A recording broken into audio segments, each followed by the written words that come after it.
Good morning, sweethearts. How y'all doing? It's a magical, magical morning. Snoopy wants to say hi. You want to say hi, Snoopy? Okay, so lots and lots of resonation with the video last night about trust and distrust. So I was asked if I would explain a little more about some things. So let's go into some of this, the layers and levels of this, if you will. So a lot of the trust template that's coming up is, and when we say there's a lot of beliefs and stuff coming up, guys, okay, this is where that's at.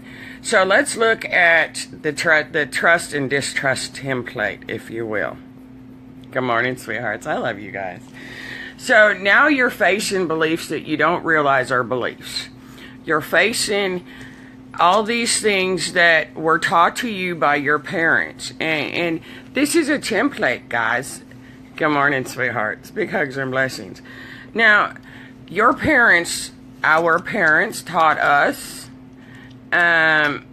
what they were taught by their parents and what their parents were taught by their parents.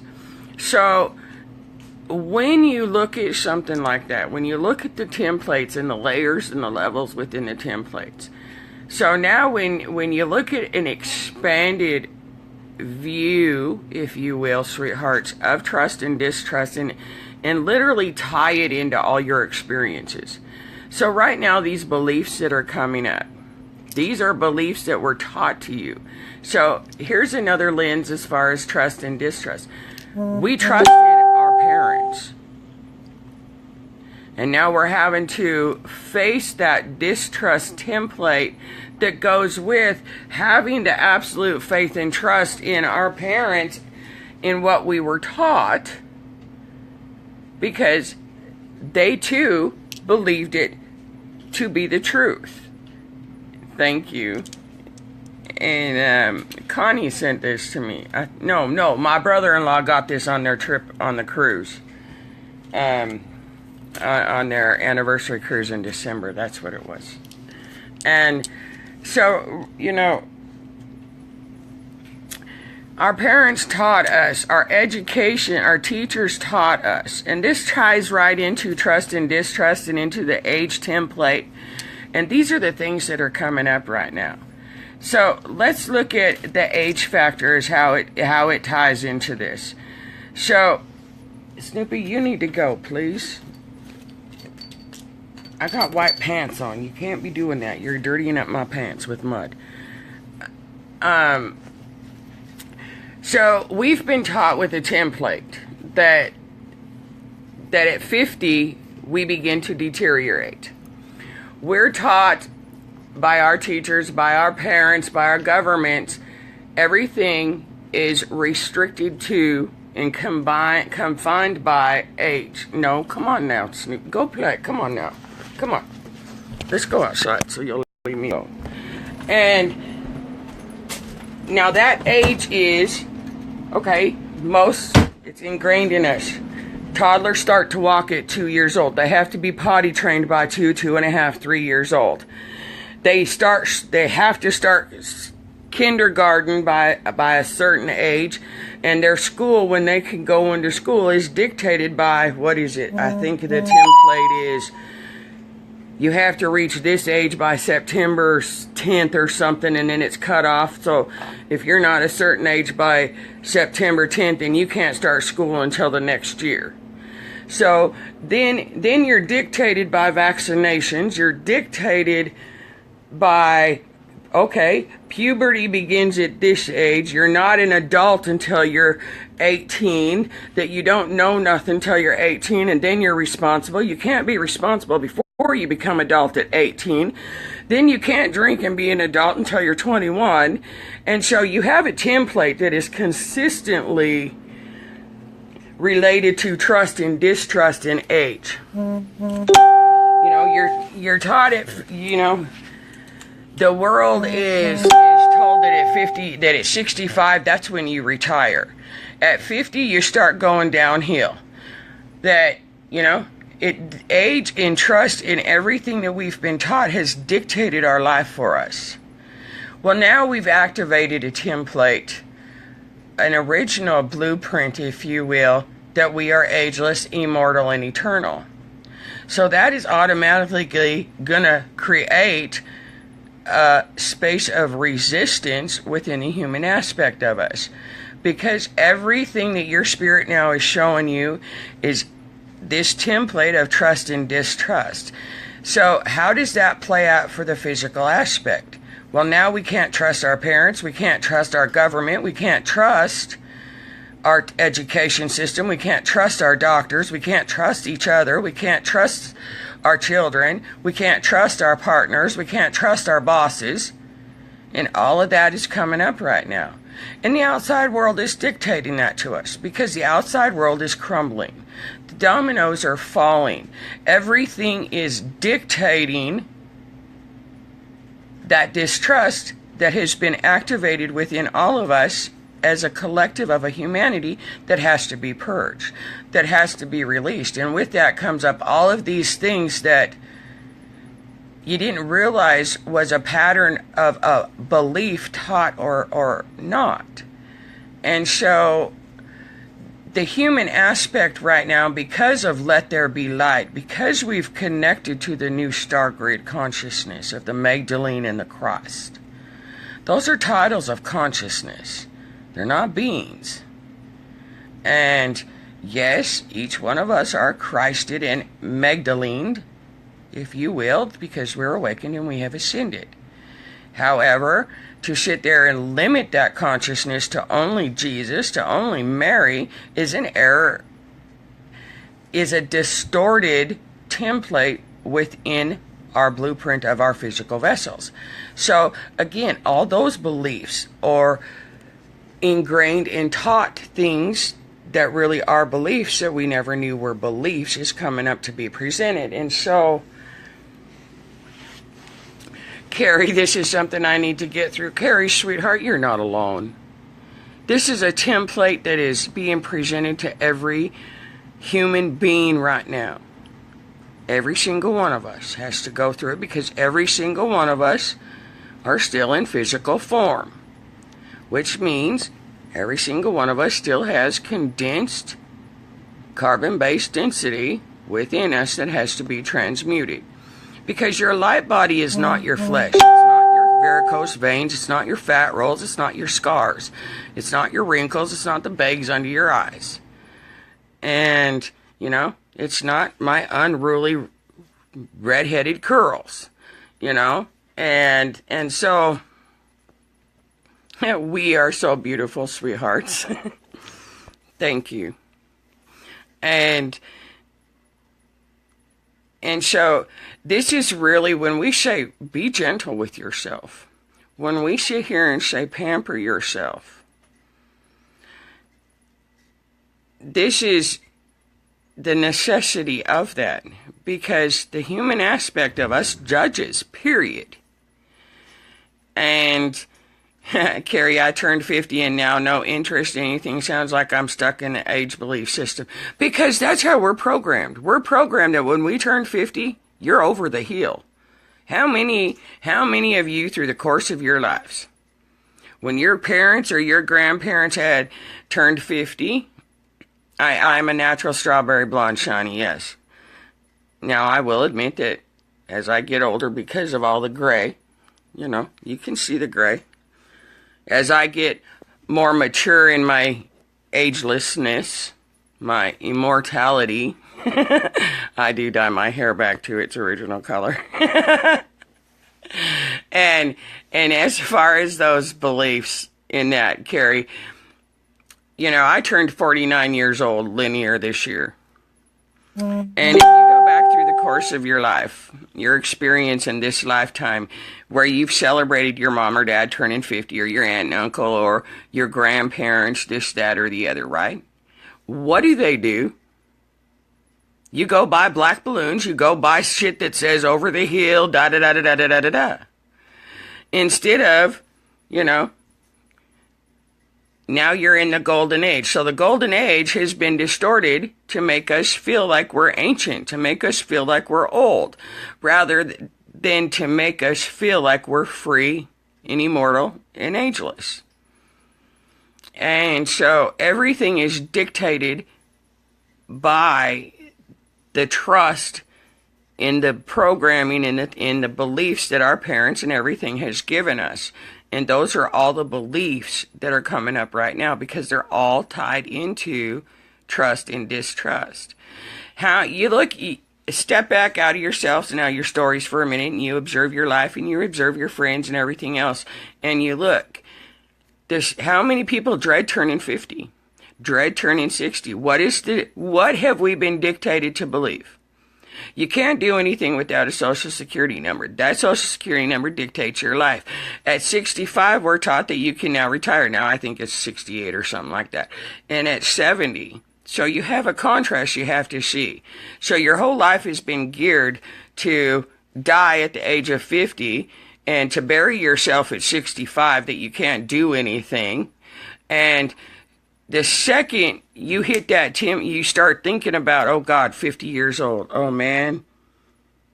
You know, then all these beliefs and all these trust issues come up, because now you have the unconscious belief template activated within you that you're going to die. That now you're old. That means you can't live anymore, because now you're going to lose your sex drive. Now you got to start worrying about retirement. Now you have to sit back and you have to look, oh God, now you have your whole life in front of you, because now you have grandchildren and great-grandchildren, which activate even more. Oh God, I'm getting old. That means I'm going to die soon. So then you become a couch potato. Then you stop living. And Grant, we do that during our younger years too. But this is the templates that are coming up right now. Because this goes straight back to issues of trust between the feminine and the masculine. And these are the, and again, like I said yesterday, in the template of intimate relationships, whether it's consciously made aware of or not, right now, you're dealing with all of these beliefs that are coming at one time to be observed. And on top of that, it ties into trust and distrust issues of relationships. And why do I say that? Because how many of you in the feminine population has been ingrained to believe that only men go through midlife crises? And again, like I mentioned in my live video last night, this ties into cheating, lying, this template of men leave their wives and their families for younger women. See how the age comes into play here? And again, this is the template that the feminine are having to deal with now. And when I say the feminine, I'm not talking just the flesh incarnates, the feminine aspect within both the masculine and the feminine. And because the women have to deal with that trust aspect of it, so too does the masculine. Because the masculine, guys, liken it like this. And if you step out of your beliefs and you step out of your storylines and you step out for a minute and step into the lens I'm going to try and present here, this is going to give you a new expanded way to maybe observe what's going on within you and without in your experiences. I made a post the other day that said the feminine essence is trapped within the masculine form, and the masculine essence is trapped within the feminine form, and then that distortion has now been zero-pointed. If you observe in your relationships what the masculine form incarnate thinks and attaches emotions to those thoughts, the feminine collective, when the masculine collective think about something and attach emotion to their thoughts, the feminine incarnates experience it. Now, what the feminine incarnate, the vessel that holds the masculine essence, what she's thinking about and emotionally feeling, whether it's unworthiness or whatever, the masculine masculine form incarnates are going to be presented with those emotions those thoughts and those experiences. This is the contrast that is overwhelming because the human cannot wrap its mind around it. So that's why I said step out of yourselves for a minute, step out of the stories and try and view it from a different lens, if you will. Now, if you can observe your personal relationships right now, whether it's a friendship with another man, whether it's a friendship with another female, whether it's a friendship or whatever conversation, anything with the opposite sex. If you observe it, you can see where, all right, take yourself back to, for those of you, take yourself back to when you were in a relationship, whether you're in one right now or not. And go back and observe where you were experiencing something and then found out later that your husband or partner or girlfriend, wife, whatever, was truly, you find out later that she was thinking it or he was thinking it, and then you were experiencing it. It was playing out physically for you. And you can do this with any one of your relationships, whether it is a relationship with your boss, your teachers, this, that, or the other. It is a proven actuality that the 5-6 people you spend the most time around are the ones you become like. And in mannerisms and thought processes and this, that, and the other, we have a tendency to conform unconsciously. And that goes back to the egg syndrome. You know, you get married, you have a family, and it's too hard. You have 4 kids. And it's too hard, and every single one of your kids wants a different kind of egg. You know, you like poached egg, your husband likes over easy eggs, and 2 of your children like fried egg, basted eggs, and 2 of your children want scrambled eggs. So you come into a space where you all agree on, okay, well, I'm not going to sit here and make 10 different kinds of eggs. We got to agree on something. And 9 times out of 10, it goes to scrambled. Because scrambled are the easiest. The kids will eat scrambled eggs. You know, it doesn't look funky with that yellow thing in the middle and this, that, and the other. That's why those that are creative with food, and this too is an actuality, people don't eat. People eat by their eyes. You know, I've had 2 restaurants, so I can, I can tell you anything you want to know about food and why we decorate it up and why we place it so pretty and this, that, and the other. As far as restaurant banquets, anything like that goes. You know, I used to organize, I used to be an assistant food and beverage manager for 9 years before I had my restaurants. And you know, we would do banquets for 1,000, 1,500 people, and, you know, everything, you want everything to look precise. When you go into a restaurant and you sit down and you order a plate of food, I can guarantee you, you're going to bitch and moan and holler and refuse it if it comes out and the plate doesn't look appetizing at all. You eat with your eyes. So your human is all material. It's all physical. The masculine essence within us is all tangible. And so right now, as the masculine surrenders to your feminine within, has surrendered this trust and say, okay, I don't want to trust you. I've been taught not to trust you. Everything in this physical, tangible world is showing me that you're a piece of shit and I can't trust you. And the same goes for the feminine. I'm not negating any aspect of ourselves in this, but that's how the human program has been in. And so now the feminine has had to surrender to her masculine. And she's done that, and it's been hard. It has not been easy. So now the masculine essence within ourselves is now facing that fear, all those templates. And, you know, energetically, ethically, and physically, mentally, and emotionally. You know, up until this time, we've been clearing it within. Well, now we're having to clear it and transform it on the without, because you've done the inner work here. And so now the masculine essence within us is finally saying, okay, I'm going to give you a chance. I'm going to surrender to this. I'm going to accept that everything is brand new. I'm going to give us a clean slate. Ooh, I got goosebumps. Ooh. I'm going to give you a clean slate. I'm going to extend my hand, even though, understand this, I'm trepidatious about it.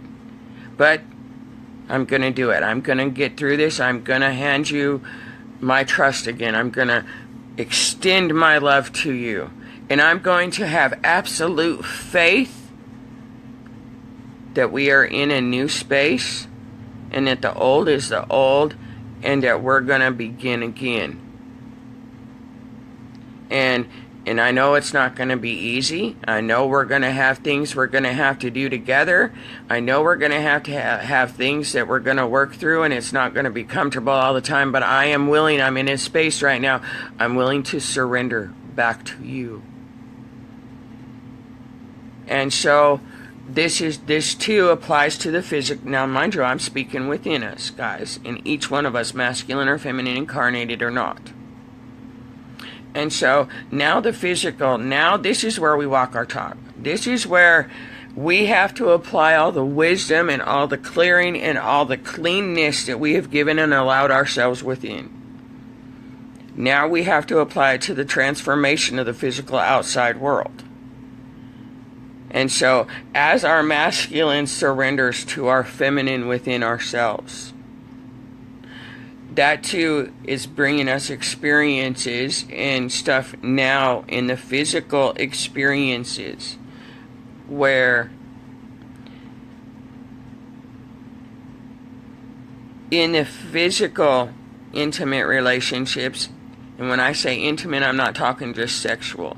I'm talking whether it's in friendships, whether it's on social media friendships, whatever it may be.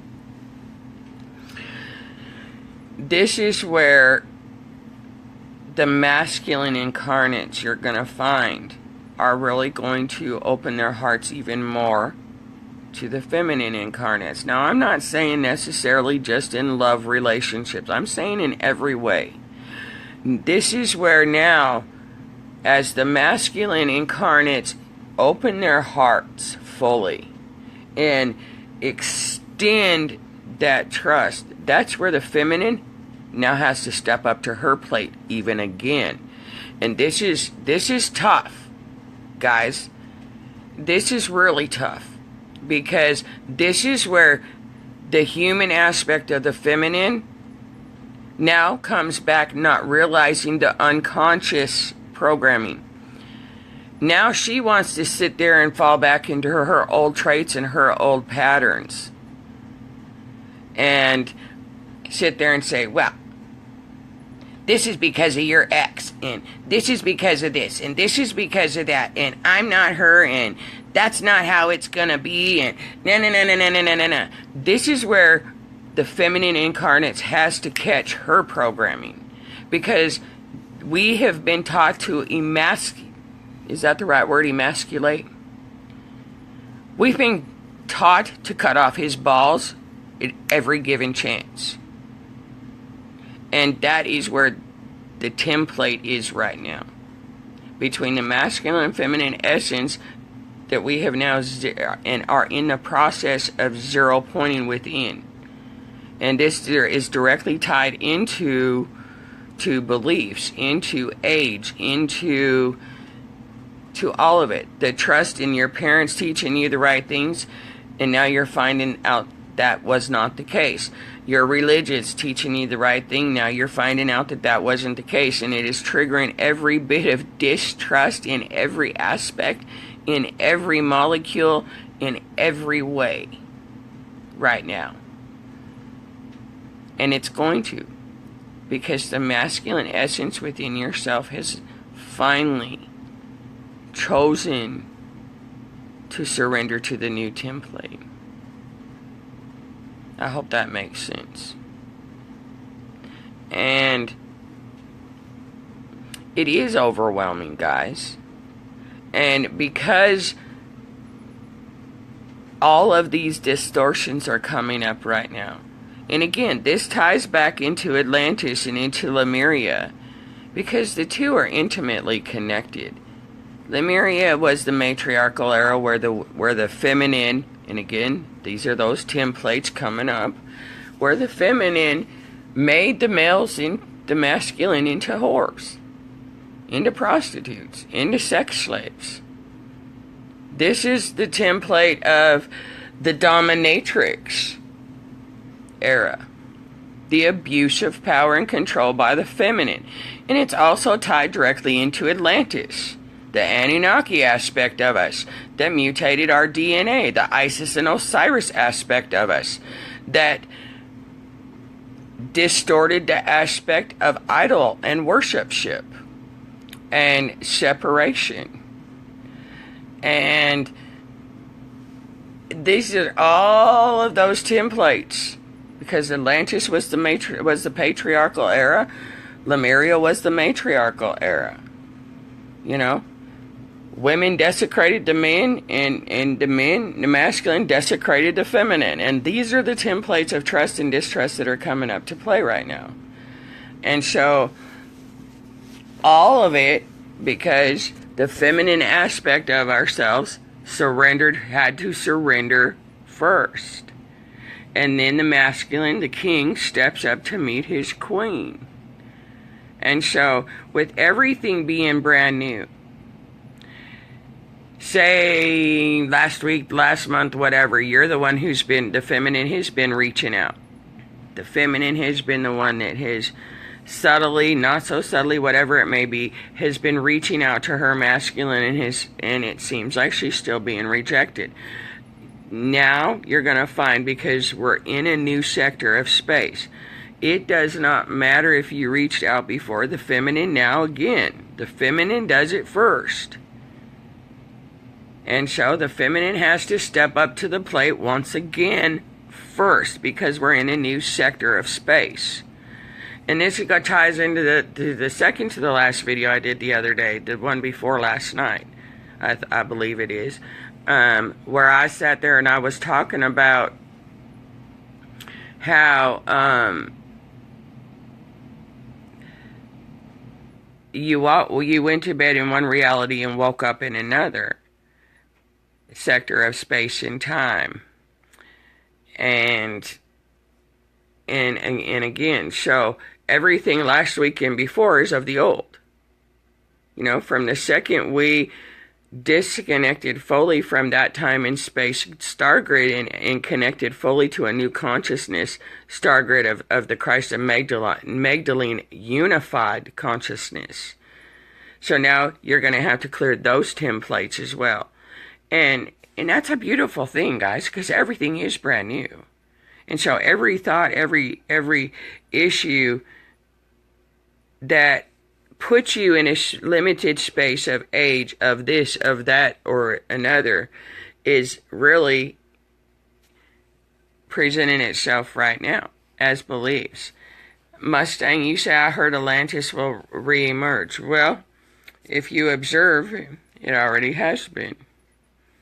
The road to Bimini, or the road to Atlantis, it was fully activated last year. We activated the road to Jericho, which is representative of the middle part of the United States, the prairie lands, whatever you want to call it. We've activated Lemuria to arise, and they're in the process of rising. That's all the weather patterns and everything else. And so, where we say the new Jerusalem, the new Avalon, the new Atlantis, the new Lemuria, why are we putting the new in front of it? Because those are original blueprints, if you will. And we're bringing all those original blueprints of those eras into the now. So they are going, because that's the original blueprint we're returning to, Lemuria is rising. New Lemuria. Atlantis is re-emerging. New Atlantis. I'm talking physical Mustang. It's already in the process. That's why we're going through the weather patterns that everyone wants to believe attached to global warming. We're not going through global warming.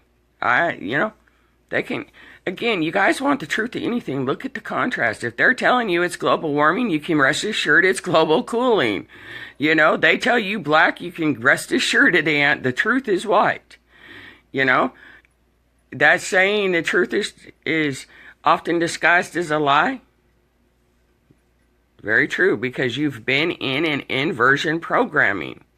Now you're in a sector of space that is not inverted. And so the inversion of the outside physical world has to fall away. It has to rise and evolve to meet the frequency of the original template that we've returned to within our DNA. Therefore, all the beliefs, everything that is presenting itself right now to you is directly tied into that which has to fall away. And because all those beliefs, all of those taught teachings, from the mystery schools to Isis and Osiris and Egypt, this, that, and the other, that's why. Because all of those were there presented for us to come back to this space of awakening of where nothing was no longer inverted. It was converted back to the original blueprint. So yes, Lemuria, Atlantis, all of those places are physically rising. Because the more you evolve yourself, you're evolving yourself into a whole different platform. Therefore, the old platform cannot stay the same because you've exited out of that platform of thoughts, that platform of experience, that platform of beliefs. And that's why this is so overwhelming right now. Collectively, we reached a frequency that chose a different flat platform. So it's not like nobody is coming in and when we speak of the galactic side of us, we're on missions and that we're doing this grid work and we're doing this gatekeeper work, this, that, and the other. It's not that we're interfering with anyone's free will. Well, I don't want my Akashic memory wiped clear. Well, that's a free will choice. But collectively, as far as the planetary aspect of her, because she's a sentient being, she's chosen to empty her cup. She's chosen to ascend. And because you're directly interconnected to her choices, your choices affect her and her choice affects you. She's chosen. Gaia chose to ascend. So you can either rise to evolve to her ascended nature, or you can choose not to. And if you choose not to, you're not going to stay on her platform of existence. Simple as that. And so everything that is coming up, and why suicide and everything is being triggered and so prevalent right now, is because the human aspect is the only thing or part of that is in resistance, because the human has been in control of the earth. And the earth says, too bad, so sad, you're no longer in control, I'm taking it back. And the human is resisting the fact that she took back her control. That she's no longer going to allow the human aspect of us to rape her, to murder her, to destroy her. And the human don't like it, because the human has been programmed to control. control every aspect of their life, to control every aspect of their outside life, to control each other, and to control the earth. To own the earth. And you guys don't own the earth. No one owns it. And that's the program of trust and distrust and all of the programming with age and everything else that's coming up and being presented. And so it's never what the physical presents, sweethearts. What happens with family members that don't ascend or at least do not show signs of awakening? Sweet ones, ascension is a planetary event. Awakening is a soul's choice. When you say what happens with family members that don't ascend or at least do not show signs of awakening, this is where, again, the human aspect has been programmed to form emotional attachments to your family. And these are the emotional attachments that have to be released. And why do they have to be released? Because it's an emotional attachment to the physical world. The more you evolve, the more you transcend the physical world and the attachments to the physical world. And the human aspect of us has been subliminally programmed to believe that we have to save everything and everyone. And the human aspect of us judges our family members and those who have chosen not to awaken, not to transcend into the higher frequencies of truth. Does that, what happens to them? Well, it's limitless on what can happen to them. And why is it limitless? Because each of their souls, and this doesn't matter if it's a 7-month-old baby family member or if it's an 85-year-old family member. Age has nothing to do with it. Because I can guarantee you that 7-month-old is a much older soul than the 85-year-old. And just as this incarnation for all of us has been very challenging and traumatic, it was needed for our soul's evolution, if you will. And so, as long as you have an emotional attachment of trying to save your family members or your friends or your lovers or this, that, and the other, again, that's the human aspect trying to control, because they too have a purpose for being incarnated here. Again, whether they're 7 months old or whether they're 85. They have a divine purpose. And when we try to interfere with that divine purpose,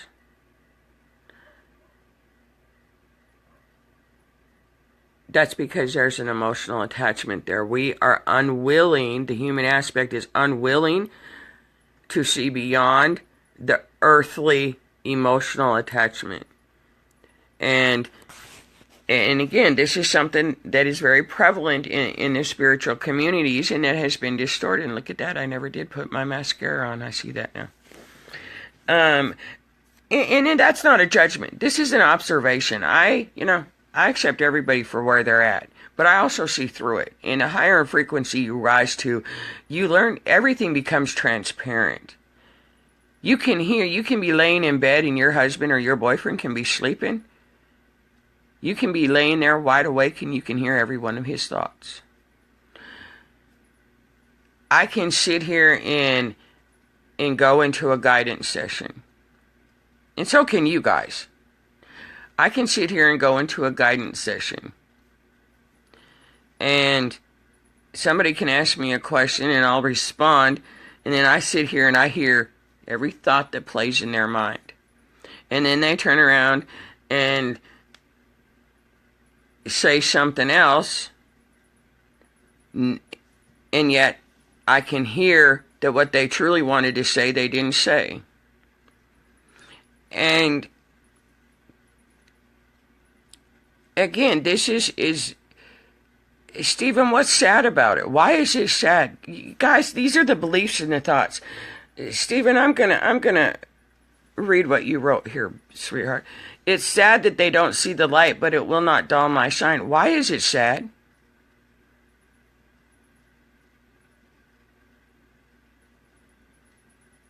Why do you have to label it and judge it as sad? Because I can guarantee you guys, 5-10 years ago, you didn't see the light either. You were still trapped before you started your spiritual journey. Do you think the Ascended Master sits there and tells you guys, observe you guys and sit there, that's so sad? No, they're celebrating the fact that you are evolving your soul through experience, through learning. There's, in the higher dimensions, we sit there and we celebrate everything that you guys go through. Everything that we think the human thinks that is traumatic, that the human thinks is horrible. Again, that is a frequency belief. And so it's not sad that they're not seeing the light because, again, that's a human aspect. There is no darkness. It's contrast. But the human aspect, and again, in the spiritual communities, the spirituality communities label everything as dark and light. All the teachings label things as dark and white. Everything labels it as good and bad.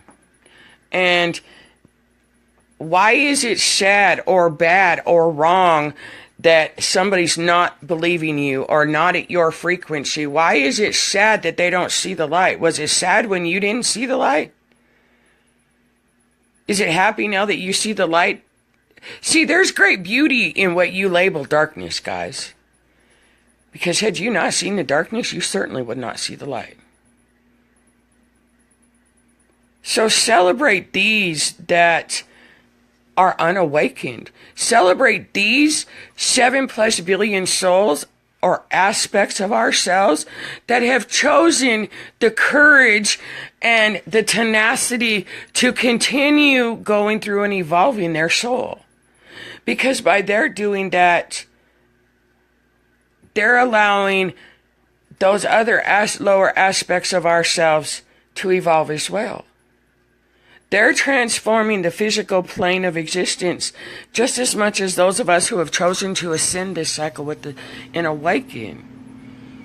And so it's not sad, guys. It's okay that those aspects of ourselves have chosen not to awaken this time. Why do we want everyone to awaken this time? Why go from the extreme of destroying ourselves that we came back from the future to recreate into something new? Why would we want to stop our evolution? Because truly, those 7+ billion souls that have chosen not to awaken are offspring of us, are future generations of us. So why do we think it's sad when really they're truly carrying on the purity of the DNA that we are crystallizing of the original blueprint for them? Through the evolution of their souls, which are fragments of our one soul of the whole. Celebrate their courage and their tenacity. It's okay that they've chosen not to awaken from this particular sector of the illusion. Because they're evolving as much as they're evolving their own fragmented aspect of their soul. As a whole, they're evolving all of us. And that is a beautiful, beautiful thing. Johans, remember your positive attitude to others will rub on them too. Being so positive and righteous, my family started to see understanding. When I speak on their level, then my level, haha. And that's it too. Okay, so you guys don't see things through my lens. Okay, so you guys don't understand fully my perception of my wisdom. That is okay. Because your spirit and your soul does. And that again ties into last night where Cheryl asked about coding and DNA and this stuff, this, that, and the other. You don't need anything outside of you. In that time and space sector of that old paradigm frequencies. However, in the new higher harmonic frequency that those who have chosen to awaken and ascend to, they too, because it's in a new template, if you will,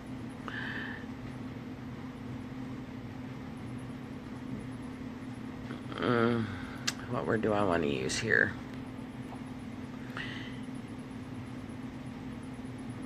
We play a contrast role. In old programming, it was a dual role. In this programming, it's in this time and sector consciousness space, if you will. We're representing a contrast that brings balance to the other contrast. You've moved from a duality polarity into a contrast consciousness. And so everything we see outside of ourselves is opportunity to transform it through the higher frequency. And that's why we can't judge it. It's a beautiful thing. Contrast is beautiful. We've been taught that it's not. We've been taught that it's a tool for control. And that's the duality polarity aspect of it. But truly, when you can dance with darkness or condensed light, that's where you're going to find your peace and your happiness. You're not going to find it just in a space of, and again, this is a template that we've had to clear in the collective consciousness of the spiritual community. To live in a space of absolute bliss with no contrast, again, puts you in a space of stagnation. You're here to live. You're here in form to experience living. You can experience life you can experience life by sitting in your house on the couch all day long staring out the window. Sure. You can experience life through everybody else that way, by watching everybody else. But your soul becomes stagnant, depressed, and it gets bored. And when it gets bored and there's no excitement or adventure for it because it's stagnant, it's not living, it's not evolving, it's not experiencing, it's stagnant. It's sitting on a couch watching TV. It's sitting in the chair staring out the window. And that's where depression and everything comes in, because your soul wants adventure. Your spirit is here for experience. It ain't here to sit on a couch and stare out the window. And so where many are saying, I haven't felt alive like this in a long time, welcome to the new platform. Welcome to the new consciousness. Because you were asleep in a program that programmed you to not want adventure, to not want to experience living. You were programmed to be life, to sit in life and become stagnant, because by that way, you're easier to be controlled. That's why you're called the rebellions. That's why you're called the warriors of light. That's why we're called crazy. That's why we're called nonconformists. Because we've stepped out of the conformity of mind programming to be stagnant. Now, that's why creativity and music and everything has been taken out of your education systems. Art, dance, music. Nope, we don't have funding for it. Nope, we don't have funding for it. Because as long as you're creative, you're uncontrollable. So, celebrate the contrast, sweet ones, because that contrast truly magnifies the adventure in your life. You do not want all of us the same. You do not want all of us to see through one programming of perception. And the hardest aspect for anyone, whether they're awakened or unawakened, whether they're on a spiritual journey and ascending with this planet or not, the hardest aspect for the human aspect of us is accepting and loving the fact that someone is different from us. We're always wanting to conform somebody to our beliefs, to the way we act, to how we live. And that's where judgment comes in. We judge people on their age. We judge them on how they dress. We judge them on their political views. We judge them on their cultural views. We judge them on their borders. We judge them on their countries. Why? Because we think everybody should be like us. And we don't want each other to be the same. Because if we're all the same, look at the outside world, guys. Trying to conform us to be all the same, to think all the same, to look what it's done. Look at what all these laws and this, that, and the other has done. Trying to put us all into a box. Look what it's done. You try to shove 50 pounds of shit into a 5-pound bag, what's going to happen? You know? You put 100 people in a room that can only hold 10, what's going to happen? You cannot conform the soul. You cannot conform the spirit, because it's sooner or later, that spirit's going to stand up and say, yeah, whatever, I'm going out for adventure. I'm going to start living. Because your soul and your spirit is free. And that's where the resistance comes in, of the human aspect. Because we've been programmed to conform, and that everyone has to do it and be it and think just like us. That they all have to be democratic, or they all have to be this, or they all have to be that, or they're not good enough if they don't dress how I think they should dress, and they're not good enough if they don't make as much money or drive a good enough car like I. Maybe I like to drive a beat up car. I could be do you know how many wealthy people that my human knows that prefers to drive an older vehicle rather than a Cadillac or a Lexus?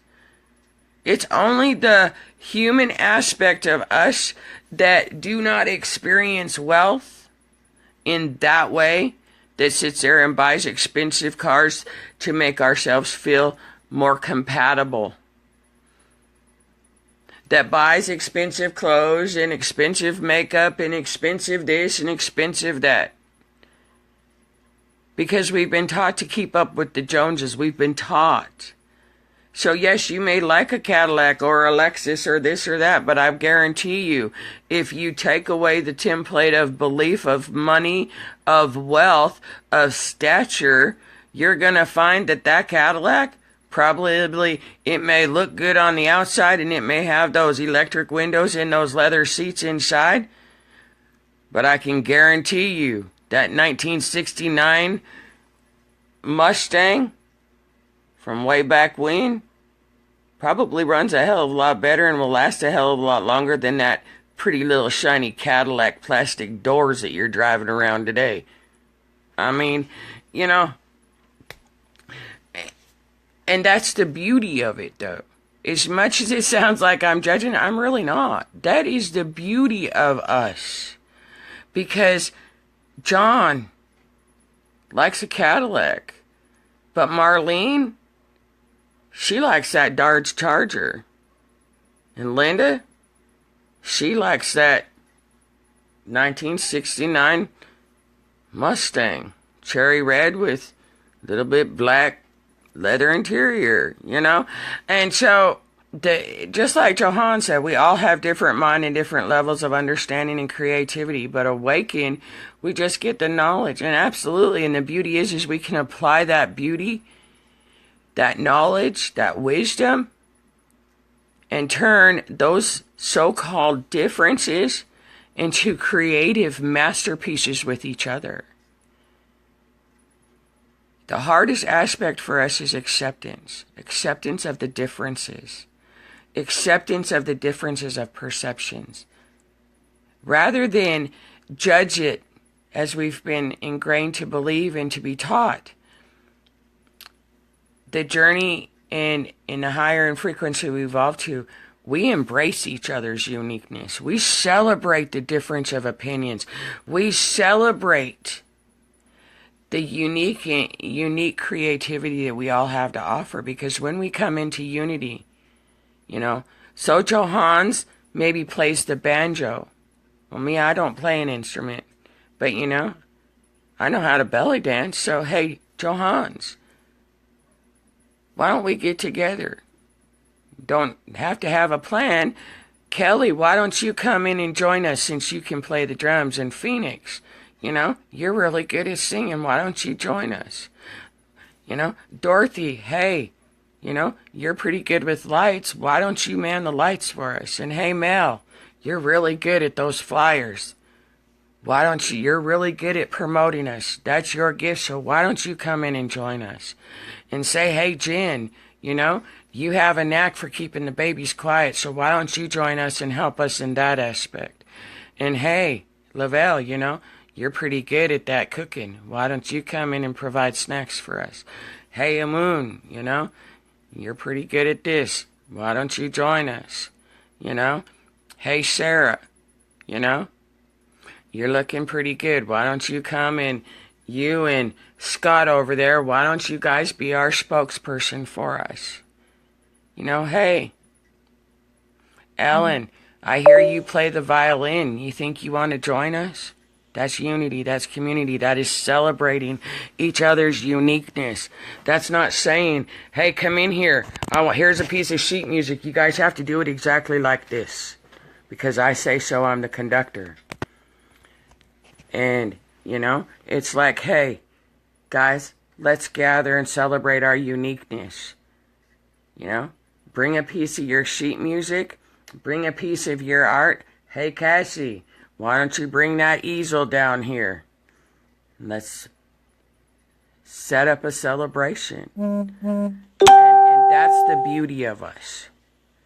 And that's where we have moved into, where now we're comfortable celebrating not only our own individual uniqueness and standing in that beauty of it, but we're also moved into a space where, hey, I'm willing to celebrate your uniqueness with you rather than reject it. And that's a beautiful thing collectively, sweethearts, that we've moved into. That's truly a magnificent thing. Let me go back here. You guys have been saying a lot and I've just been rambling. Let me catch up here. Roberta, I have a very adventurous soul. In the past years, I've been a little stagnant. And and let's not judge ourselves, because we all have been, and that's the scary of stepping into the unknown, because we have been so conformed and we have been so stagnant.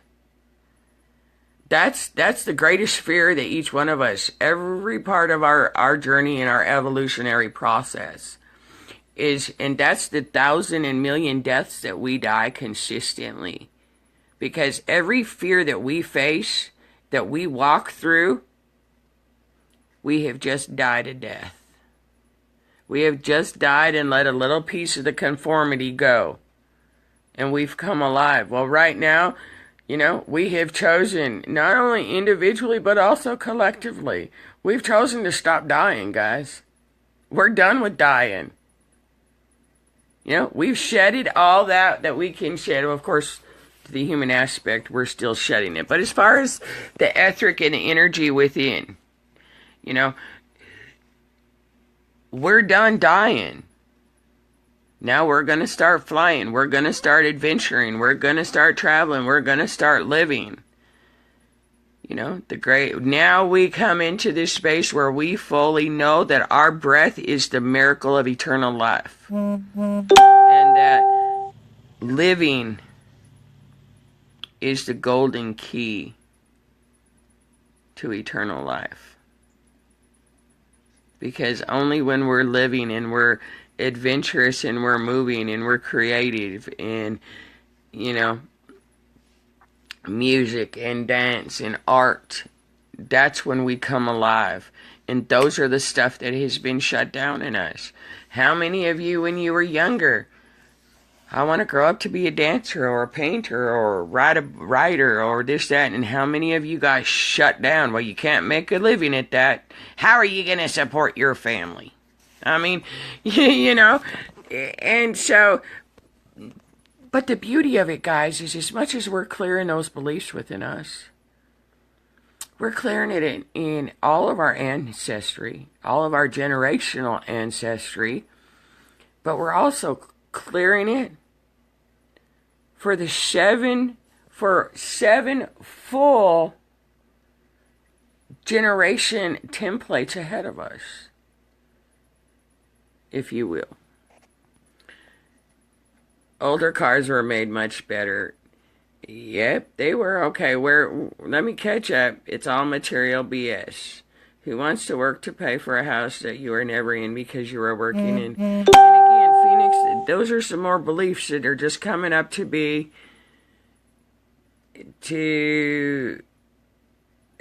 transmuted. Susanna, what is this about? Are you going to apply makeup? Well, I didn't realize I forgot to put my mascara on, but you know, it's not often I wear a whole lot of makeup. Today I just felt like it. Obviously I forgot my mascara. We are spiritual beings having a human experience. Why do we have to label ourselves as that anymore? How about we just sit there and say, we are. We are life. And we're here to just to experience living. Why do we have to have a name for ourselves anymore? You know, before we were spiritual beings having a human experience, but even that belief is no longer accurate anymore. Because we're awakening and we're ascending. No longer are we spiritual beings. We are multidimensional galactic beings of divine light. All we are is light. And no longer are we having a human experience. Because we've crystallined a light body.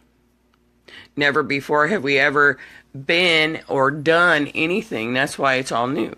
We've never before in the history of creation ever crystallined a light body into form. So no longer are we a spiritual being. And no longer are we having a human experience.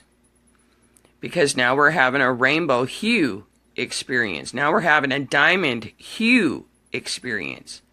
Now we've become human, not human. And that's why it's the humanness that has to be released. So you can embrace the humanness.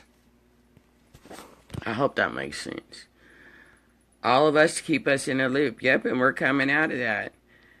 And I love you guys. You know, I do. And I know this is not an easy...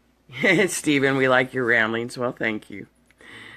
You know, and I get that it's not easy, you know, but I also understand, overstand, and understand this, sweethearts.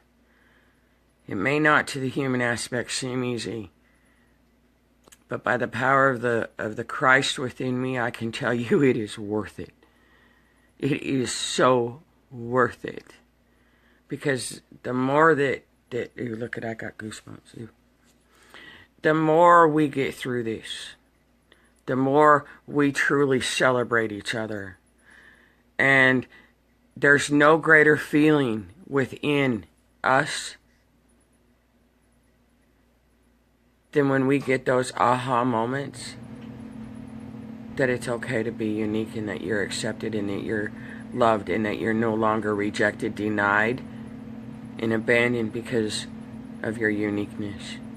And that in and of itself, if you have nothing else to celebrate when you're overwhelmed and emotional, celebrate that. Celebrate the fact that you're breathing, that you're living, and that this too will pass, and that there is 3.5 million others out there that will celebrate with you. And that it's okay that you're experiencing what you're experiencing, that it's okay. Because the only thing that's coming up to be released is your own held beliefs and judgments against your own uniqueness. Celebrate your uniqueness. Accept your uniqueness. Trust in your uniqueness.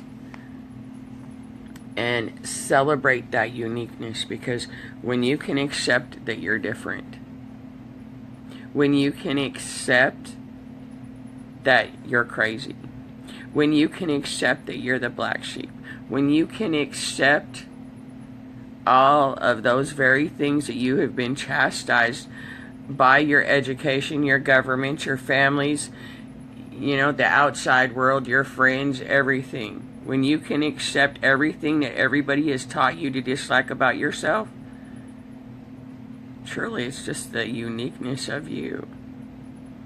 We each were given a lens of perception in the human vessel for a divine purpose. Because when we bring in and we start judging those perceptions, and instead celebrate the unique perceptions and embrace those unique perceptions, we create and we come together with each individual perception. We create a mural. We create a whole new creation, and that's what we have done through acceptance.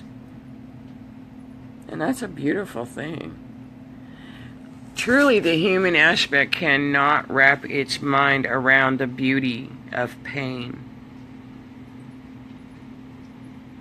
Because within every pain and within every hurt and within, every experience, the only reason it was painful and hurtful is because you were abandoned, denied, and rejected of your own uniqueness. Even before you were able to even express your own uniqueness, you were being conformed. I love you guys. Alright, Jenna, what do you say? What about the false prophets who are using... Alright, that's a template. Guys, okay. Now you're really wanting me to get into some serious business, don't you? Every single one of us is a false prophet. Why do I say that? Because truth is as fluid as the frequency you vibrate at within. Let me use the analogy of stop and smell the roses.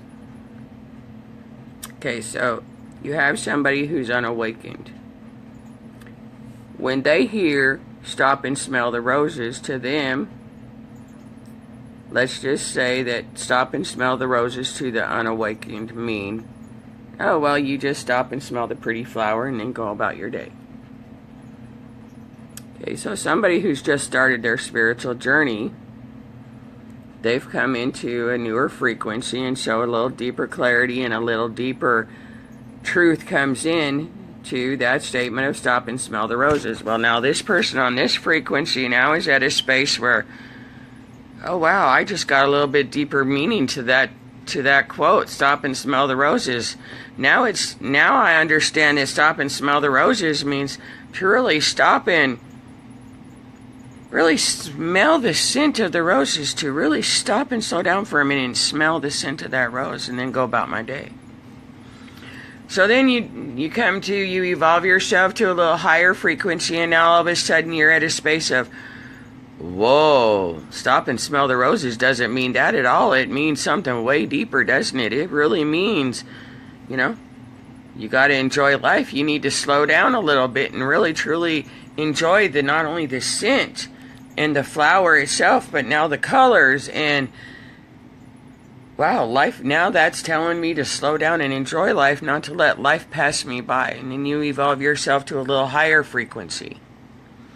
And now you're getting a deeper truth. Whoa, stop and smell the roses. That don't mean nothing like I thought it meant. Boy, now I really mean that. Now I see it really means stop. Stop living life in the fast lane. You know, stop letting life bypass you. You know, you come into deeper clarity and deeper truth. So, in every given part of the journey, every one of us is a false prophet. And Jenna, I went into that a little more deeper in my video last night. Is that a bad thing? No, it's a learning template we all go through, just like spiritual ego. Just like claiming that you're all these deities and everything else. It's a space, it's a template. And it's a template that every single one of us go through. Now, we all go through it at different times. And again, we don't want everybody in a mess, you know. If we wanted to destroy ourselves, we could have brought these bolts of light infusions in all at once and short-circuited us all. We're not here to destroy ourselves, guys. The human is. The human aspect of us, because that's how we've been programmed. And so now, okay, let me go on to the rest of where you say we address the false prophets who are using this journey to sexually hook onto lots of feminine.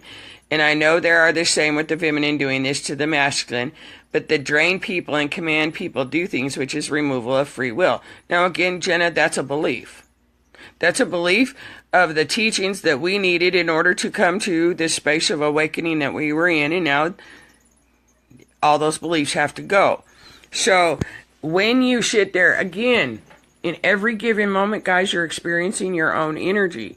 So where you sit there and say, what about the false prophets who are using this journey to sexually hook onto lots of feminine? Again, that experience was brought into your awareness by you to clear a template. To show you and now how quickly it's caught onto that is a belief that's being shown to you, that's a template. Well, that is determined by how easily you are able to remove yourself from the personalities, remove yourself from the storyline of the physical presentation, and actually see the energy behind it. And you don't have to rebuke the devil in anybody. I don't know who's saying that, but I bless you, sweetheart. So again, they're all beliefs. And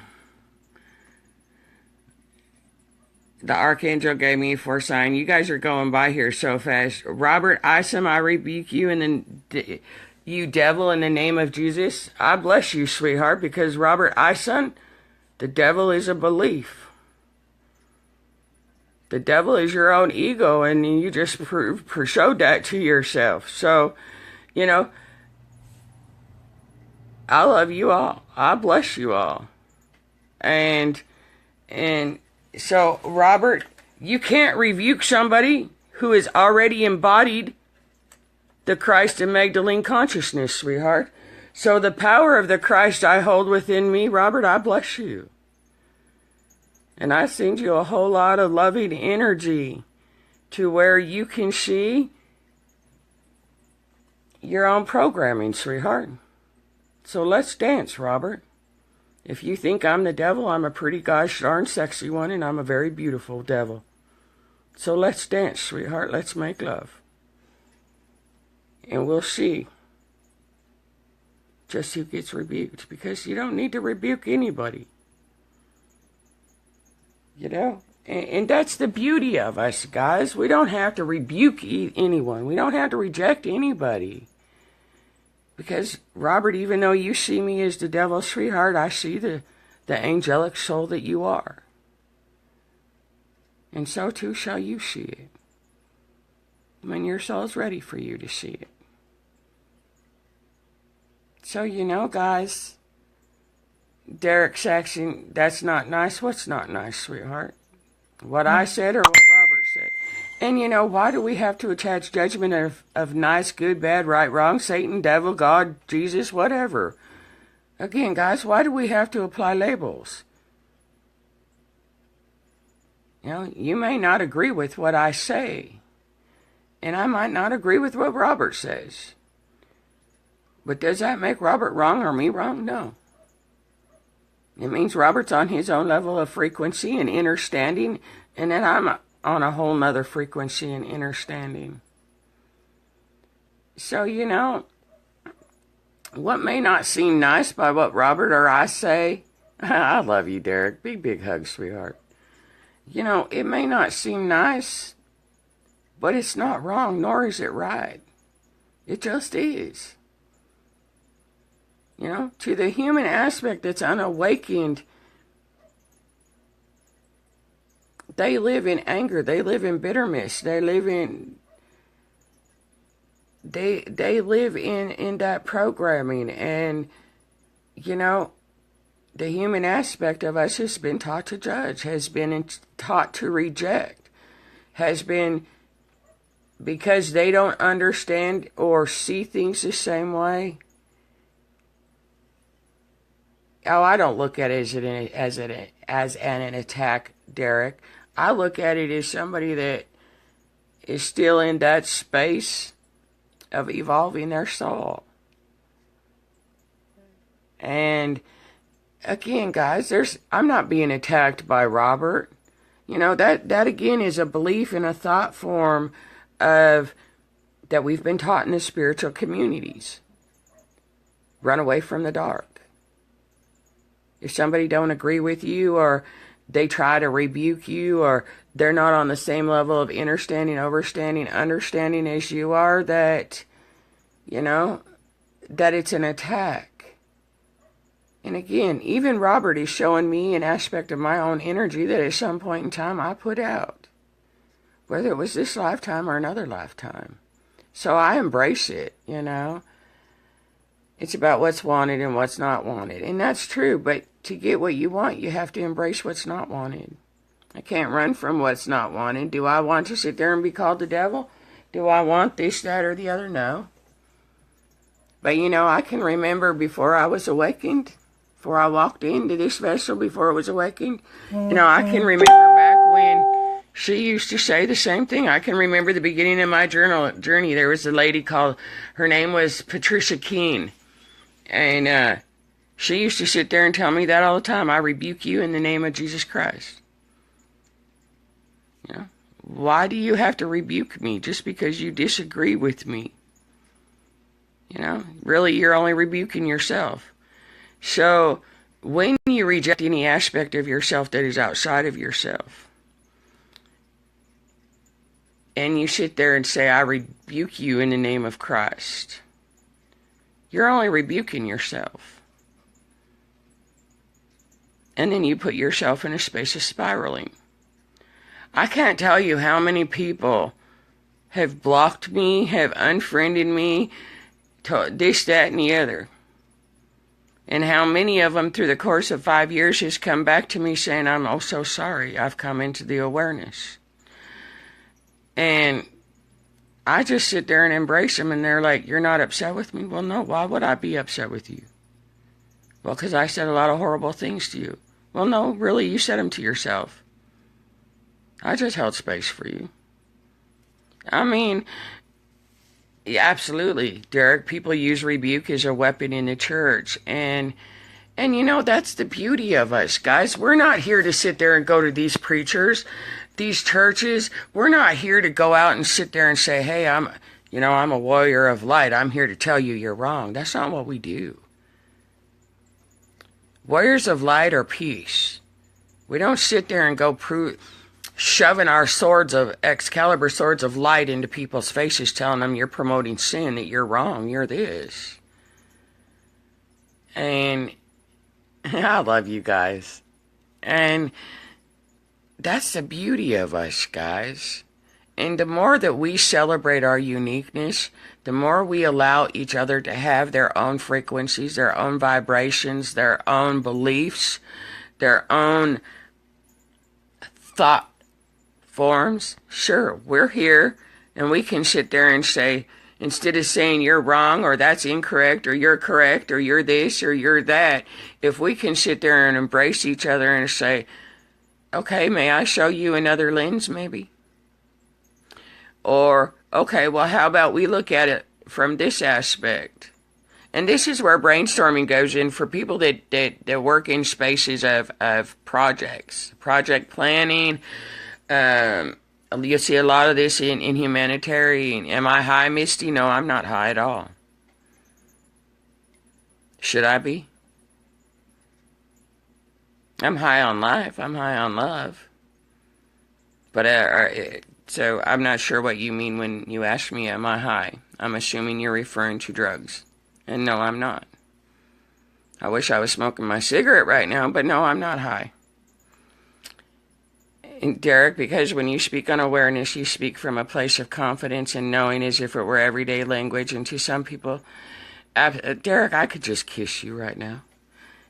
Am I drunk, Misty? No. Are you? Because remember, your perception is yours and yours alone, beautiful. I look it, well, that's your perception. Go look in the mirror, beautiful. Why would she ask that? Because she's in her own perception is ours and ours alone. And, you know, why would she ask that? Remember, you're always experiencing your own energy. So at some point, I put out the energy of judging somebody for saying that they looked high or they looked drunk or this, that, or the other. You know? And, you know, guys, it is 10:13 in the morning. And no, I'm not high. No, I'm not drunk. I don't drink. I am just me. And so, you know, again, when you can detach your emotions and your judgments, guys, and you can literally embrace everybody, like Robert telling me that I rebuke you in the name of Jesus, you know, that I'm the devil. You know, we've all gone through that. We've all put that energy out there. So like Misty, no, Crystal, don't, no. Guys, 0 point it. Don't feed it.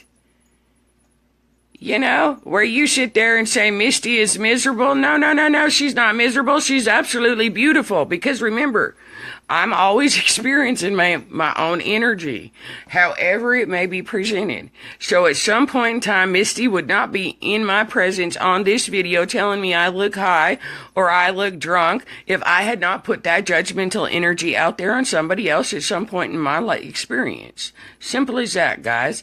So Crystal, where you sit there and say Misty is miserable, no, why would you want to curse yourself like that? Beautiful. No, remember, everything you speak, every judgment you give to another, you're telling the universe, bring back to me tenfold. So embrace this, guys. I mean, truly, this is these beliefs in everything that is showing up for us. Yes, it's presented through an avatar called Misty. Yes, it's presented through an avatar called Robert. But really, that avatar is just me, my own energy showing me myself that I at some point put out that is now coming back to me for me to embrace. And sometimes people say things about themselves. Oh no, honey, King Grace, we always say shit about ourselves, and every time we open our mouth and talk to another, we're saying it about ourselves. And that's why when you can observe your beliefs, you can observe your judgments. You can see, when you evolve yourself to a point, you can see right through it. Just like I seen right through Misty, I seen right through Robert. Okay, that's my own energy. Why am I going to rebuke it? Why am I going to abandon it, deny it, and reject it? Robert, I love you. Let's dance. Misty, I love you too. Beautiful, let's dance. Because you're not offending me in any way, shape, or form. Because I know really, one, it's my own energy. And two, you're seeing through your own perception and judging yourself. So, you know, it is what it is. Look in the mirror and see what you need to see. Beautiful. That's all I have to say on that. Derek, I was just called a false prophet for helping someone through a reading. Right, because they didn't want to hear what you had to say. They didn't want to hear the wisdom that you had to share with them. So they're rejecting that aspect of themselves. And so because they're rejecting that aspect of themselves, they have to find something to justify it. They have to find something within themselves to justify their own abandonment of their self, their higher self. Bless them too. That's why I say we're all false prophets. But we've left that false prophet frequency, because truth is as fluid as the frequency you hold. You want deeper truth, you want deeper clarity, well, do the inner work, release your judgments, your beliefs, your thought forms, and see through an expanded lens, through your third eye, the expanded lens of the one, of the whole. And Dan McDonald, Assembly of God. Well, I'm not sure where you're going with that, Dan. So, if you can clarify me that, I'm not sure what you meant by that. Thank you, Shirley. Every word we speak is a spell. That's why words are powerful, and the English language has been so distorted and mutated that we don't often realize words are powerful, the spelling, and that they are a spell in and of itself. In your education systems, you're dictated, and your school system is designed to indoctrinate you. What's one of the very first things that they start teaching you in grade school? They start teaching you how to spell. And then you look through your whole curriculum, especially, you get into junior high and high school and college. What are the required classes? English, math, science, right? And what do they teach you in your English classes? They teach you how to write prepositions, prepositional phrases. They teach you about adjectives and adverbs and descriptive words. And they teach you that you have to write sentences in this way, that you have to have a noun, you have to have a verb, you have to have an adjective, you have to have an adverb, you have to have it this way, and it has to be put in this particular sequence in order for it to be correct, right? And truly, what they were teaching you, not realizing that they too have been under that programming, that they're teaching you to cast spells on yourself. Because how do you form words? Through spelling. What's the first thing you're taught? To spell. How many times are you taught when you write a sentence or you write a story? How many times your teachers go in there and they correct you? No, this is wrong. No, you wrote this sentence wrong. No, you said it wrong. Your education systems in the old grid taught you to indoctrinate you. That's why words are powerful, and when on your spiritual journeys you really start to come into the understanding, overstanding, and understanding of linguistics. And that they've taken pieces of this word and pieces of this word to form a new word that holds a certain vibrational frequency.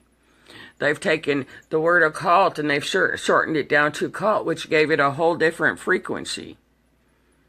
And so, Nibiru, perfect example. Everybody out there sits there and says Nibiru is a planet, that Nibiru is planet X, that Nibiru is this.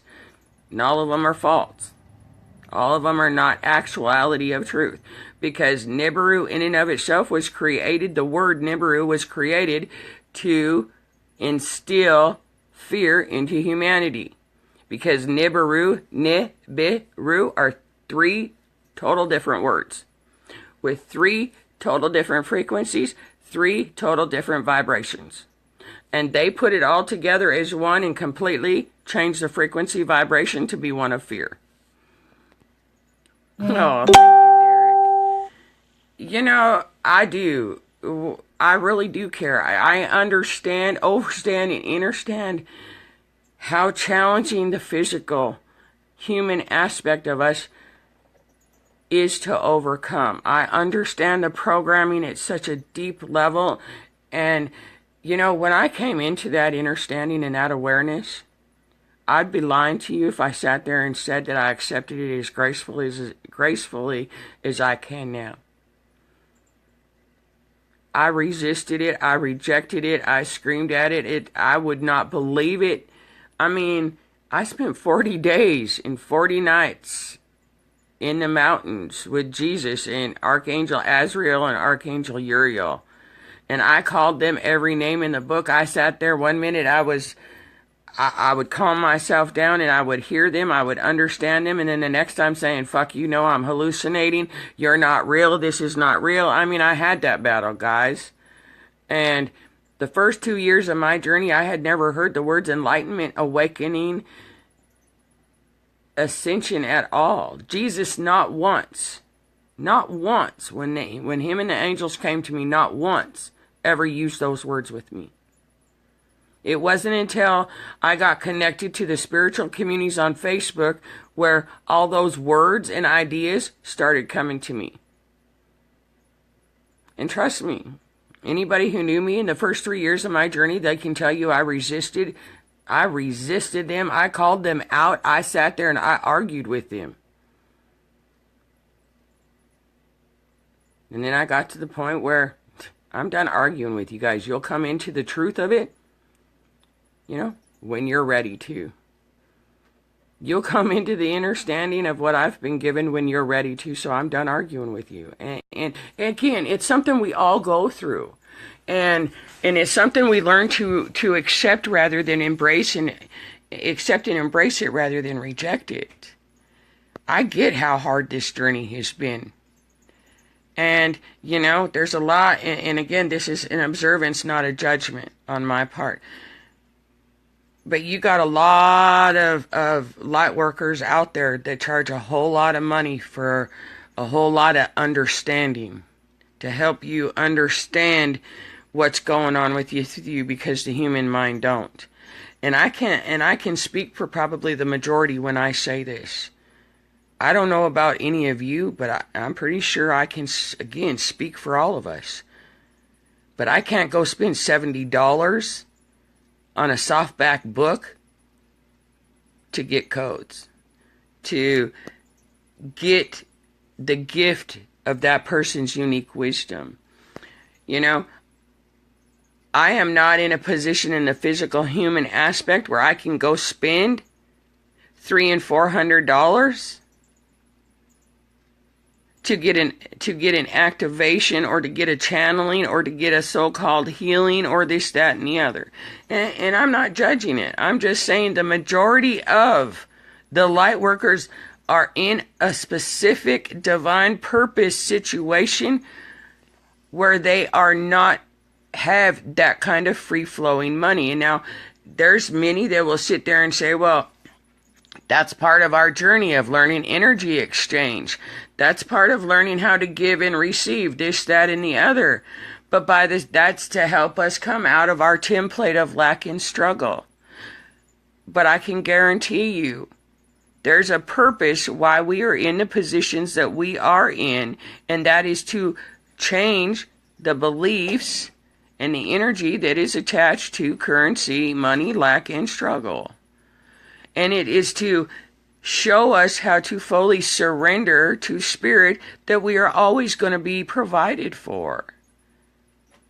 And again, it's to show us everything has its purpose. Everything has its purpose. And it's to show us, as much as you have the light workers that are in a space of experience of lack and struggle, you have the light workers in the contrast for a purpose, that are in a wealthier, that have atmosphere, that have been brought up in a lifestyle of more luxury and everything else. And it's because we're here to balance and harmonize the contrast, the polarity, and to bring it back into harmony. And does that make sense? Sierra, explain what, sweetheart? Just wondering what church you go to. I went to an Assembly of God church, and what you're saying takes me back. I was programmed through Assembly of God and Methodist when I was young. My grandparents, I was shuffled between aunts and uncles and my grandparents and my mom when I was younger, me and my brothers and sisters. And I grew up my grandparents were devout Christian. and my aunt and uncle too. And my aunt and uncle would go on the Indian reservations and help build Assembly of God churches. And, I don't go to church. My church is nature. Dan, my church is nature. I have come into the understanding that there is truth and untruth in every single religion. And I refuse to conform to anyone. I am in that space, Dan, where I refuse to conform to anything of the old like that. Actually, affirmations work in the beginning part of your journey, but the more you evolve your soul and stuff, you come into the understanding that the only information, there's only really a couple affirmations you need. And really, you don't even need those. The higher in frequency you evolve to, you come to a space where you understand that you don't need any affirmations. You just sit there and say, okay, spirit, okay, self, I choose, above all else, I choose to see. I choose to fully embody the light of my soul now. And that's the habitual thinking that you come into a space of. You no longer need the affirmations, you just are. And that's the habitual thinking thought form that you come into. Just, okay, this is what I'm experiencing. This is what I'm observing. Above all else, I want to see. Please show me to myself. Please reveal me to myself. Just like with Robert and Misty, if you will. One word I never heard in school is entrepreneur. Absolutely. Absolutely. And who said that? Ivy, I believe you, honey. I don't want you to believe me. I want you to trust in you. I don't want you to believe me. I don't want any one of you to believe me. Absolutely, I do not want any one of you to believe me. I want you to trust in what your spirit tells you, not what me or anybody else tells you. Yes, I'm here to assist you. Yes, I want to help you all.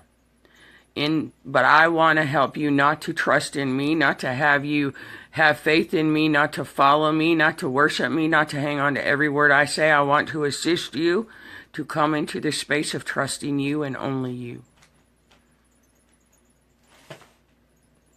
And if I can accomplish that with one, then I've accomplished it with all. And then I have fulfilled my mission. And because there's no greater gift that you can give another than the gift of having them trust in thyself. That's the most beautiful gift you can give. And that's not a gift of healing. That's not a gift of activation. That's not a gift of codes. That is a gift of true, selfless, unconditional love, is to want another to fully come into their own power of their own truth within themselves. That is the greatest gift we can give each other, is to encourage each other to only listen to themselves and to live through the truth of their own spirit. Not my spirit, not your spirit, their own spirit. Because truly, you don't need anything outside of you, sweetheart. You don't need codes. You don't need activations. Yes, we put them out there for the collective overall. And because the more we unite together, the more it magnifies the truth of the original blue trim template.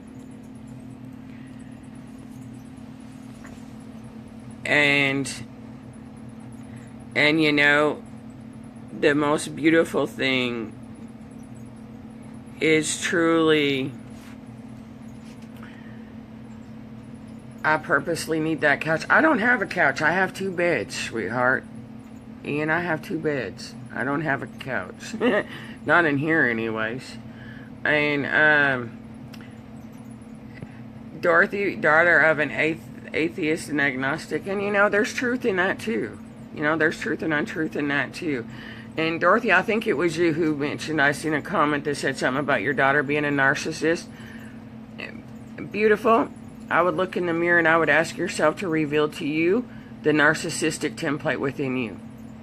And the reason I say that is because when you clear it within you, you clear it within the DNA of your children. What you see in another exists in you. You're always experiencing your own energy, even if it is your daughter. So welcome to the narcissistic template of the feminine divine that we created back in the time of Lemuria, the matriarchal era. And this is something that most of the women don't want to acknowledge. They want to blame the narcissist and emotional manipulation on the masculine. Well, welcome to reality. It started with the feminine in the matriarchal era. The men just built on that.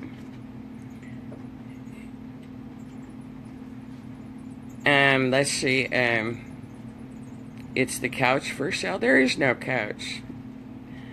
Okay, where am I at? I'm trying to catch up. Dad, not daughter, your dad. Okay, I gotcha. By contacting a face-to-face, all touch and base is what I call it. You know, we're so beautiful, guys. You know, we are in all our uniqueness, and you know, the more we do this together, the more we magnify it and support each other. You know, really embrace each other and be understanding. Okay, I know what you're going through is hard, and I know it's hard to see because you're emotional, that you're not seeing the other side of things. But truly, let's try and calm you down and get you stabilized through your emotions, and then let's together, through different lenses of perceptions, work together and neutralize this within you. You know, that's the greatest gift we can give each other is time. Because humanity has been, again, enslaved to rush through space and time.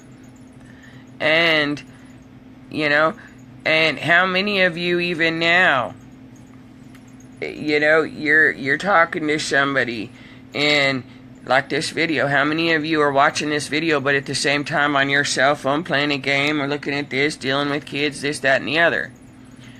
We have been taught to multitask. We have been taught to do 100 things at once, and as long as you are multitasking and doing more things than one, your focus is not on that which needs to have its focus on. Your focus is scattered. Therefore, you're not taking in the information that you need from that experiencing, and you're missing most of the message that Spirit is trying to show you. Now, the human has been conditioned to see the vessel, to see the blue-green eyes, to see the pink or dark skin, to see the red or black hair, to see the color shirt, the white pants, whatever it may be, rather than to hear and feel into the words that is being presented to them. Spirit speaks through every single one of us. How we perceive that is always the message being shown to us. And that's a beautiful thing. And when you can embrace the perception and choose to expand the perception through the eyes of each other, then you expand you and you expand us as a whole. And you can't get it any better than that. So let's dance. Let's celebrate. How do you know I'm getting messages? How do I decipher what they mean? Quiet your mind, Sierra. How do I know I'm getting messages? Sierra, I want you to observe your question, because the answer is always in the question, beautiful. How do I know I'm getting messages? How do you know you're not?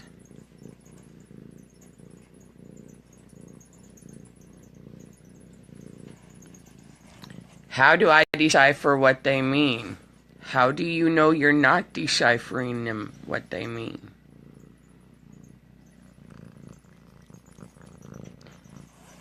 And the reason I ask you the question back to you is every person, whether it's me, whether it's your ex-lover, your ex husband, whether it's your child, whether it's a cat, dog, bird, whether it is your so-called enemy. You're breathing, aren't you? You're breathing, therefore everything is a message. I have so many crazy experiences, and I know they are important. I know what's happening. I just want to know why. Well, you want to know why, you're not going to get the answer through me or anybody else. You have to learn to quiet your mind, beautiful, and you have to go within and actually hear your spirit. You want to know the truth of the why. You have to go within. And, and again, Sierra, when you take away the personality identifications of your experiences, and you take away the fact that it's your husband, your boyfriend, your baby's mama, your children, your brother, your sister, your aunt, your uncle, the enemy, the best friend, the boss, the employer, the landlady. You take away the labels. You take away the personalities. You take away the storyline. Well, I was raped. Well, I was molested. Well, that happened when I was drunk. You take away the storylines. Only then are you going to be able to see outside the lens of the victim programming. You have to take away the personality and the storylines. And that's not always easy to do, and I get that it's not easy to do. And you know what made it easy for me, and I've stated this many times, and it's okay if it doesn't resonate. But what worked for me, and again, I didn't hear about awakening, ascension, enlightenment in the first year and a half, 2 years of my journey. And, what Jesus told me in the mountains, as far as the rapist, even though I didn't see the rapist's face, I had an idea it was a man, And Jesus told me, put your face on there and ask yourself, reveal me to myself. Why did I rape myself? Do you have any idea how tough that was to face? So,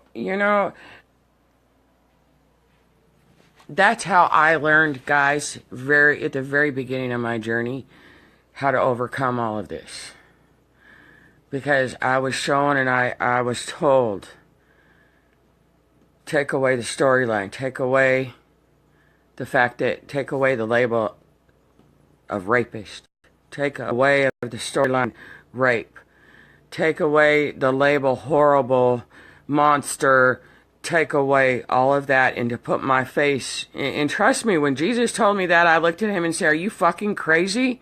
I did not rape myself. I mean, I'm telling you, I'm literally yelling these and cussing, and Jesus was very patient with me and understanding with me. Now, I get that Jesus for many is an icon, and they go through the template where it's not real. But when I sit there and I say Jesus, I'm talking of an essence that showed up in the flesh as real as you and me in the front seat of my van. And I went back and forth. I'm hallucinating, and then I would calm down. He would tell me to breathe. He told me how to pranic breathe.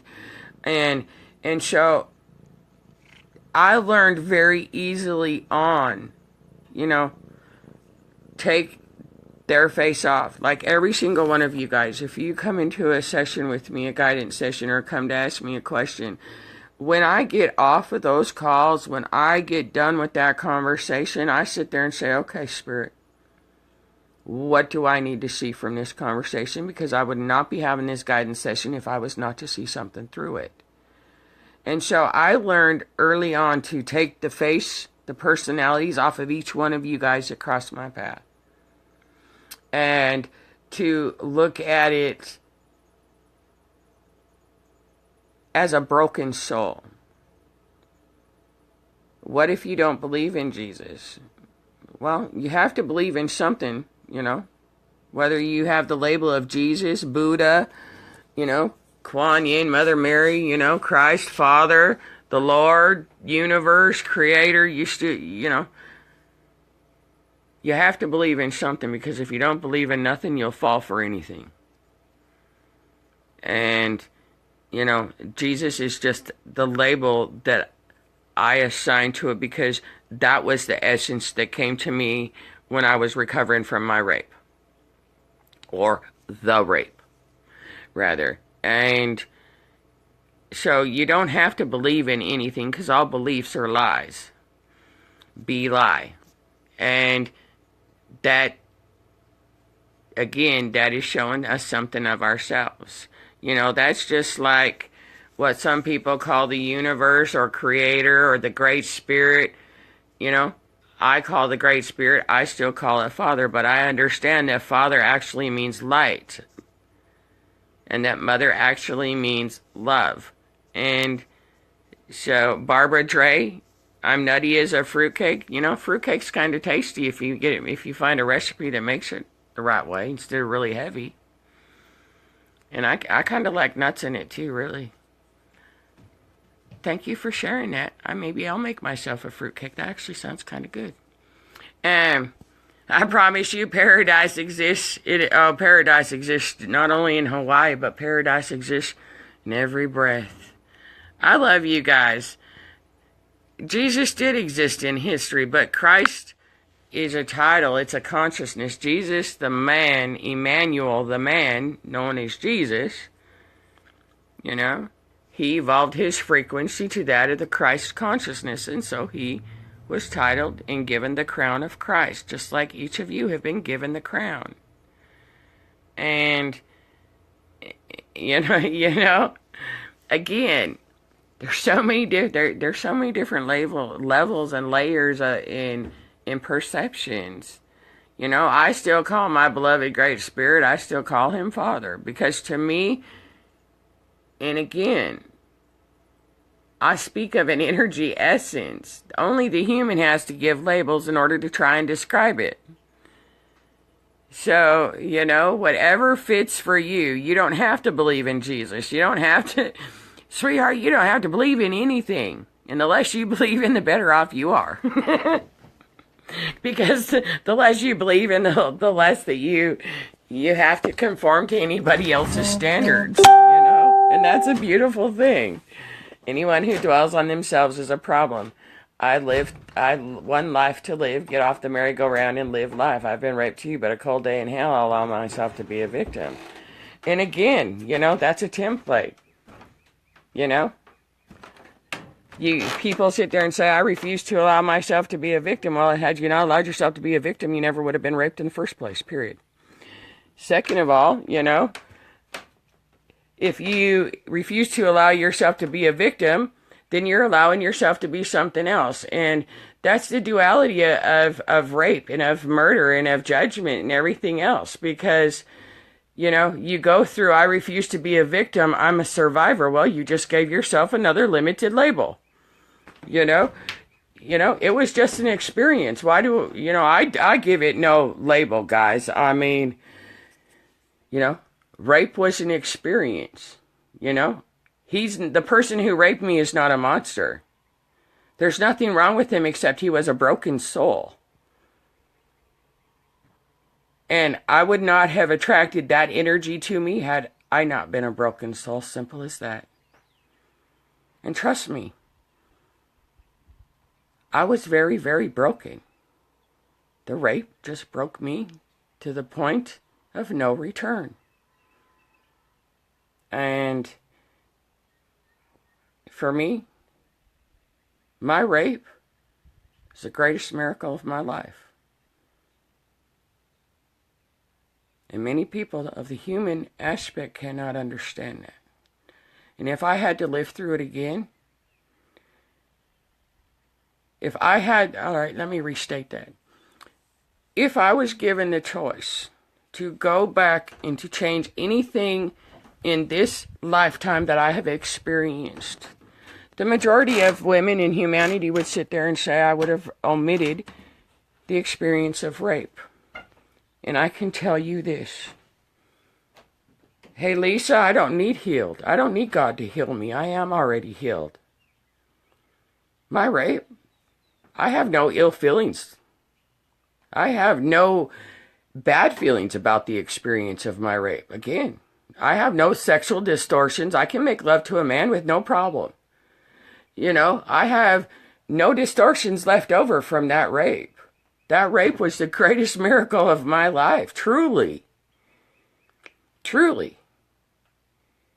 Because that rape brought me to the awareness that there is no sin. That sin is spirit intercepted by noise. My rape brought me to the awareness that there is no monsters in this world that we labeled murderers and rapists and everything else. Molesters, everything else. My rape brought me to the inner standing, the overstanding, and the understanding that there are no monsters. That every label we give them, pedophilia, molesters, murderers, rapers, this, that, and the other, there are no monsters. There are broken souls. And if you really be raw and honest with yourself, you'll come to the understanding that you are that murderer and you are that rapist, and you break souls every single day with your judgments. With our judgments, with our opinions, with our words. Betty Edwards, you are crazy as a bedbug. God bless you, Betty. Because you'll come to the understanding when your soul is ready, beautiful. And, it's only the human programming that sits there and judges another.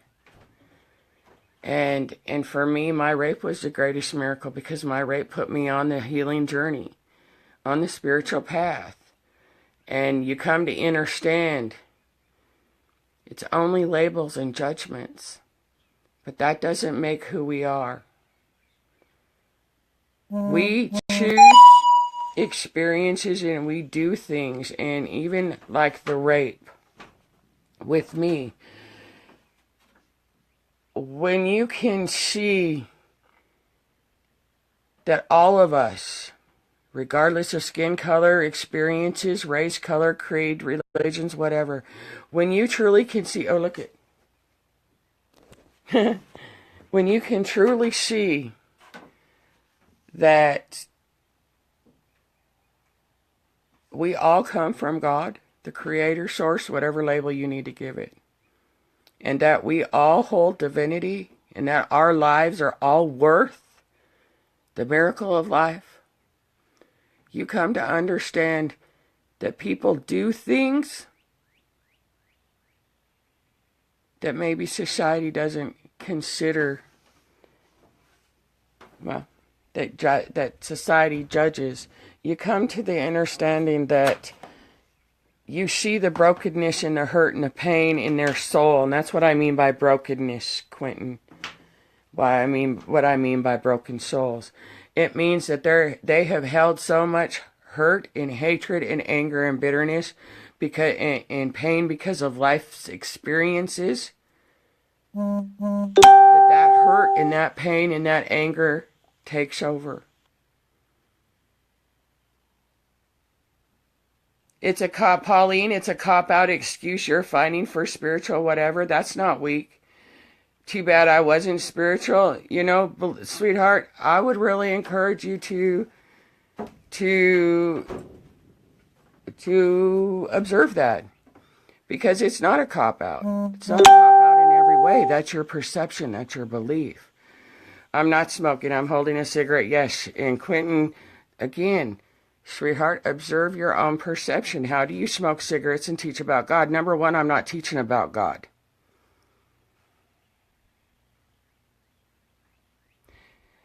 Number two, I'm not teaching about anything. I'm sharing my experiences, and I'm encouraging you all to see beyond the physical presentation of the energies being presented, sweetheart. So, you want to be taught about God, I encourage you to go to a church or go to a religion, something. I'm not here to teach anybody about God. And, I'm here just to share my heart and my experiences and what helped me through these rough energies. So what one may consider a weakness, well, again, that's your perception, and your perception is alone. Where Pauline calls me weak, well, she's seeing her own energy because she's seeing it through her own lens. So, guys, again, all these energies are showing you your own beliefs and your own thought patterns. And, that's a beautiful thing, because we learn through each other. We learn through each other's perceptions, things that we cannot see within ourselves or of ourselves. And that's a beautiful thing, So what do I get out of these kind of judgments? Like where Pauline says, too bad I wasn't spiritual before my rape. That I'm using it as an excuse and that it's weak, right? So, you want to see how I view that statement? One, I see it that's her perception. And that's obviously something that she's going to have to embrace at some point and neutralize. Two, I see it as, okay, where did I put that energy out and what is Spirit trying to show me? And so I see it as, at one point in time, I too thought that I was weak. And so, I embrace it all, guys. And that's where we have to get embraced. And that's the beauty of each other, because we can trigger each other. We can give another perception of lens. And we can see how far we've come. And we can see where we still can evolve ourselves even more. And that's a beautiful thing.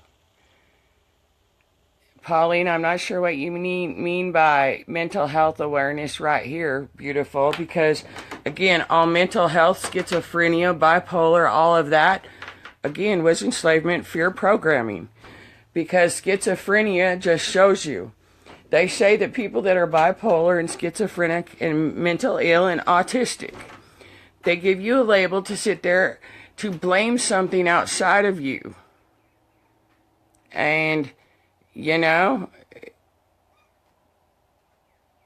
when you look at schizophrenia and bipolarism and mental illness, all of it is because you started going to a doctor because you started hearing voices, you started hearing,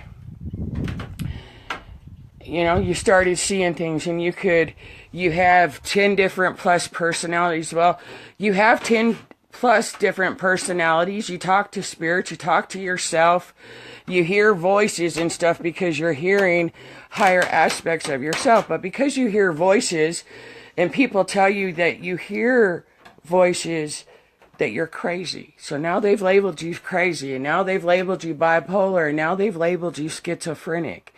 And really, those are all just higher dimensional aspects of yourself. Those are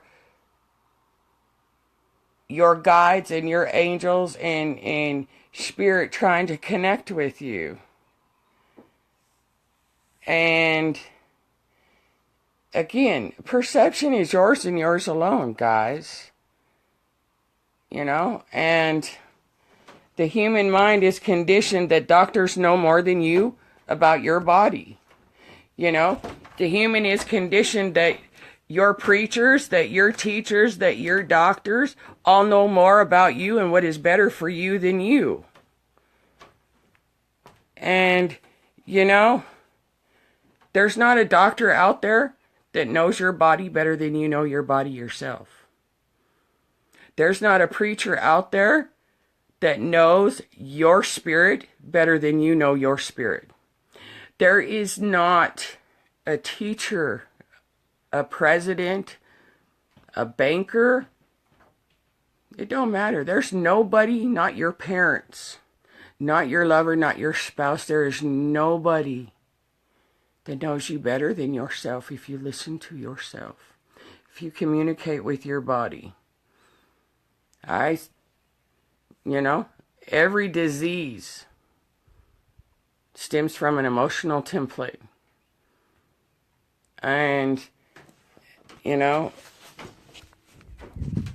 again, when you're willing to face yourself, you'll find the truth of anything. When you stop justifying the outside world, stop justifying your life and your beliefs and your thoughts and your perception on what the outside world dictates to you to be truth, you will find the truth. Pauline, I invite you to Hawaii. I'd love to go to Hawaii. I've never been there. I want you to share your perspective and experience mine. And that's a beautiful thing because, you know, that's how we grow. That's how we grow, is by sharing with each other. And, you know, life just is, guys. So, celebrate and dance, sweethearts. Have a magical, magical day. I love you. And embrace everybody. Because truly, we're always experiencing our own energy. So celebrate. I love you guys. Big, big hugs and blessings. Bye-bye now.